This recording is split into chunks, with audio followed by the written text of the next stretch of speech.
রুগা আমার হইতেই হইব, রুগা আমি হমু।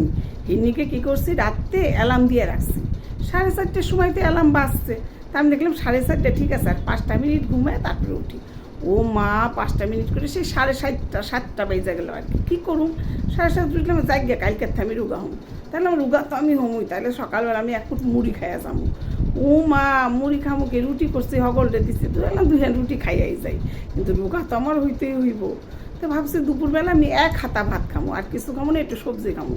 তো ভাত বারবার গিয়ে 1 হাতার জায়গায় 5 হাতা খাইয়া ফেলাইছি, কিন্তু রুগা আমার হইতেই হইব, রুগা না হইলে হইব না। তা রাইতে যখন আস্তে আস্তে বিরিয়ানির দোকানের পাশ দেয়, বিরিয়ানির গন্ধ, তা বিরিয়ানির গন্ধ আমি আর সহ্য করতে পারি না, বিরিয়ানির গন্ধ শুকলে আমার খাইতে ইচ্ছা করে। তো কী করবো, 1 প্লেট নিয়ে এসে খাইয়াই নিলাম। তো এই রুগা হইতে গিয়ে তো আমার খাওয়া দাওয়ায় মাথায় উঠে যেতেছে। আগে তো আত্মারে শান্তি করবো, আত্মারে কষ্ট দিয়ে লাভটা কি? তা খাইয়া নইয়া ঘুমে আই আমি, আস্তে আস্তে রুগা হই।